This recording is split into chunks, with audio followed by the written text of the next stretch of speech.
சிங்கப்பன் சிறப்பு அதிரடிப்படை நேரலையை தொடர்ந்து பார்க்கலாம்.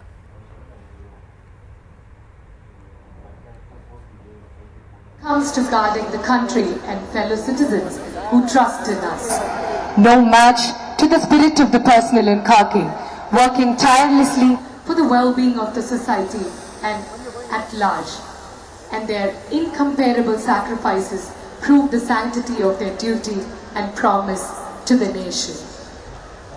Today, right in front of us, we have one such phenomenal team ready to roll into action, the Singapan Special Force.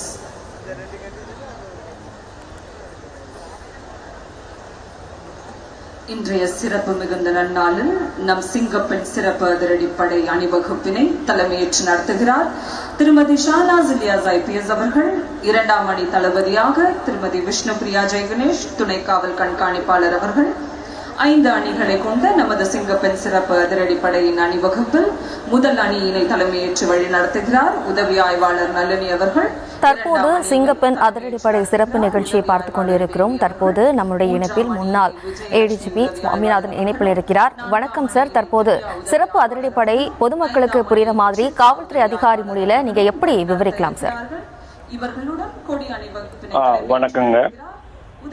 முதல்ல இந்த பெண்களுக்கு எதிரான குற்றத்திற்காக தனியாக ஒரு பிரிவை ஏற்படுத்தியதை அரசு பாராட்ட வேண்டும்.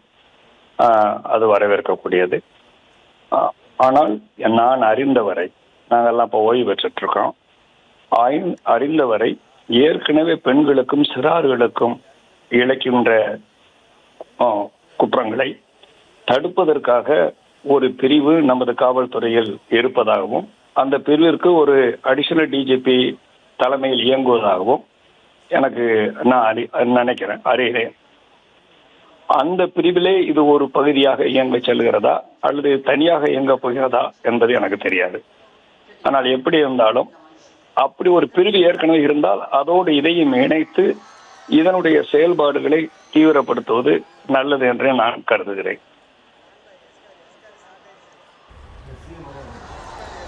சார், இப்போது ஏற்கனவே காவல்துறையில மகளிர் காவல் நிலையங்கள் இருக்கு, போலீசார் இருக்கும்போது இந்த சிங்கப்பன் சிறப்பு அதிரடி படைக்கான தேவை என்ன? இது நார்மல் போலீஸ் படையோட ஒப்பிடும்போது எப்படி வேறுபடும் சார்?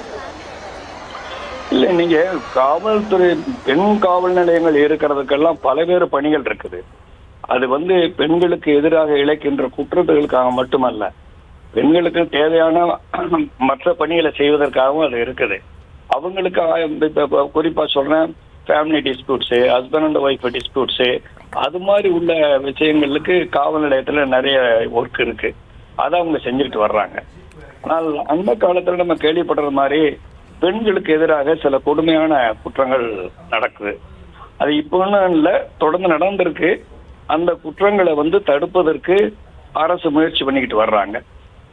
அதுல இந்த இப்ப புதிதாக வந்திருக்கிற அரசு அதுல தீவிர எண்ணம் கொண்டு ஒரு சிங்கப்பெண்கிற ஒரு படையை அமைச்சிருக்காங்க.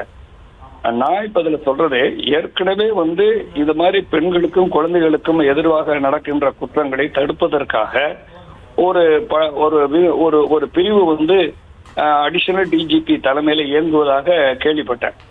அப்படி ஏற்கனவே இருந்தால் அதற்கும் இதற்கும் உள்ள பணிகள்ல உள்ள வேறுபாடு என்னங்கிறது எனக்கு தெரியல. அதோடு இணைத்து இதையும் ஒரு விங்காக, அந்த இதுல ஒரு விங்காக வைத்து பணிபுரிந்தாங்கன்னா நிர்வாகத்திற்கு நல்லா இருக்கும் அப்படிங்கிறது என்னுடைய எண்ணம். இல்லை, இதை தனியாக இயங்குவதற்கு தனியாக ஒரு இலாகாங்கிறது மாதிரி ஒரு பிரான்ச் ஓபன் பண்றாங்களாங்கிறதும் தெரியல. மொத்தத்துல பெண்களை எதிராக நடக்கிற குற்றங்களை தடுப்பதற்கு மிகப்பெரிய முயற்சியை எடுத்து வர்றாங்க அரசுங்கிறதுல மகிழ்ச்சி, ரொம்ப வரவேற்கத்தக்கது. செய்திகளை உடனுக்குடனும் துல்லியமாகவும் தெரிந்து கொள்ள சப்ஸ்கிரைப் பண்ணுங்க.